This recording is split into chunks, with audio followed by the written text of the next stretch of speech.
তে একটা বিবাহিত জীবন ছিল, তাই তো? কিন্তু বর্তমানে কি বিবাহিত? না, আমার এখনো পড়াশোনা কমপ্লিট হয়নি, আমি সেকেন্ড ইয়ারে পড়ছি। তো মনে হয় এত তাড়াতাড়ি কারোর বিয়ে করা উচিত? একদম না। এখন কি উচিত? আমার দিদিরা পস্তাচ্ছে, একদম নয়। আর যারা করেছে তারা বুঝতে পারছে। হ্যাঁ, ওই জন্যই তো বৌদিরা বলছে একদম নয়। আর বিয়ের ব্যাপারে একটা বাঙালির প্রবাদ আছে, দিল্লি কা লাড্ডু, খেলেও পস্তাবে না খেলেও পস্তাবে। বিয়েটাও সেরকম জিনিস, করলেও পস্তাবে না করলেও পস্তাবে, তাই তো?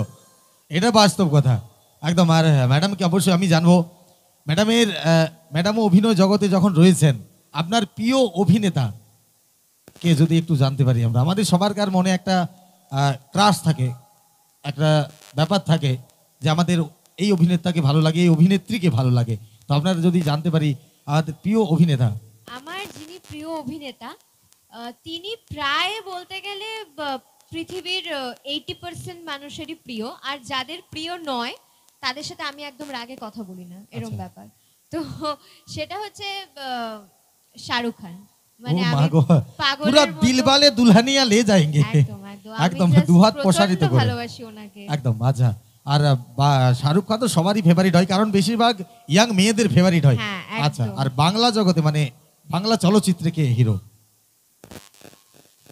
বঙ্গাই কি না, বাংলা বাংলা চলচ্চিত্রে বাংলা চলচ্চিত্রে বলতে গেলে কি বলবো, সবাইকেই ভালো লাগে। দেবদাকে ভালো লাগে, জিৎদাকে ভালো লাগে, সবাইকেই ভালো লাগে, সেরকম পার্টিকুলার কেউ নেই। একদম। ছোটবেলায় তো দেব আর জিতের বই দেখেই সবাই বড় হয়েছে, তো অবশ্যই তাদেরকে খুবই ভালো লাগে। মানে শাহরুখের জায়গা ছাড়াতে কেউ না, পারে না। ওইটা আলাদাই, ওটা ওই ওর লেভেলটা পুরো একদম রোমান্টিক রোমান্টিক ব্যাপার হ্যাঁ, থাকে হ্যাঁ, একদম। একদম, এটা একদম। মেয়েদের মধ্যে থাকে, আবার বিশেষ করে আই বড় মেয়েদের মধ্যে। আবার ম্যাডাম যখন 20 ইয়ার্স চলছে, মানে কলেজের সেকেন্ড ইয়ার, ও বাবারে, এ তো পুরো চুরি চুরি চুপকে চুপকে। হ্যাঁ, একদম। তো চলুন, অবশ্যই একটা ডায়লগ হবে নাকি? অনেকক্ষণ ধরে আরেকটা ডায়লগ করে বলতে যাচ্ছে এখন। আচ্ছা আচ্ছা, আমি পুরাতন সিরিয়ালে চলে যাই। না, পুরো এইটাই হচ্ছে মুশকিল। ভুলে গেছে সবকিছু। হ্যাঁ, পুরনো একদমই ভুলে গেছি। আমি কেয়াপন কেপরেরই আরেকটা ডায়লগ বলছি, আর এখানে যারা আছে মোটামুটি সবাই আমাকে কেয়াপন কেপর থেকেই বেশি চেনে। একদম একদম তো একদম কেয়াপন কেপরের ডায়লগ বললে ওরা রিলেট করতে পারবে। একদম। চলো, কে আপন কে পর থেকে আবারও সেই তিতলি থেকে আবারও ফিরে যাব ইতুতে। আচ্ছা, তো এই যে ইতু একটু আগে ডায়লগে কথা দিল যে আমি পড়াশোনা শিখবো, নিজের পায়ে দাঁড়াবো, যোগ্য বউ হব, তো তারপর হয়েছিল উকিল হয়েছিল ইতু।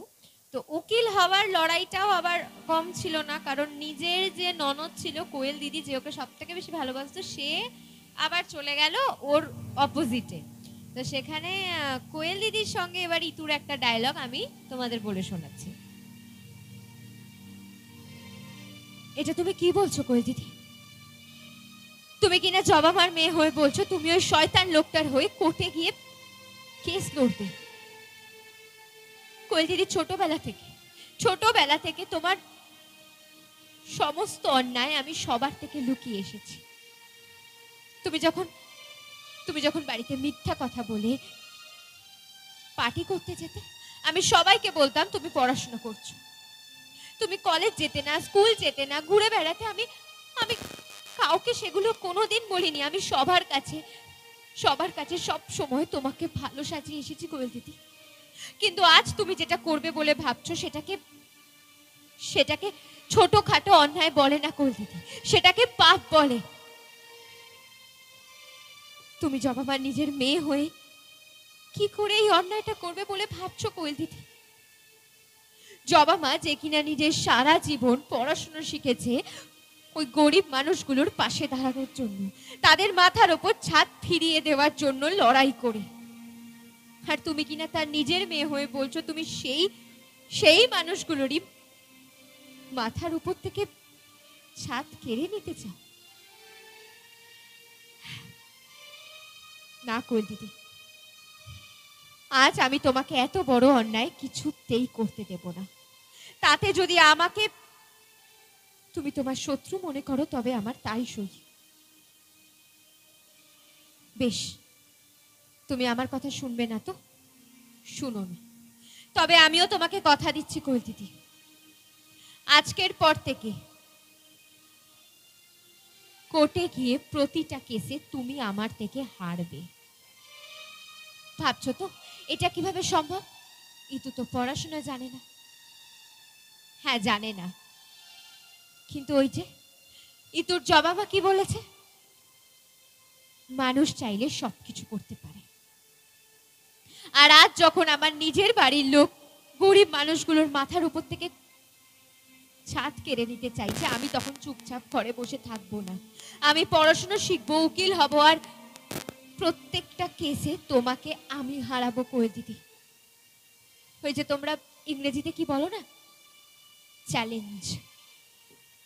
চ্যালেঞ্জ করলো ইতু তোমাকে। Thank you.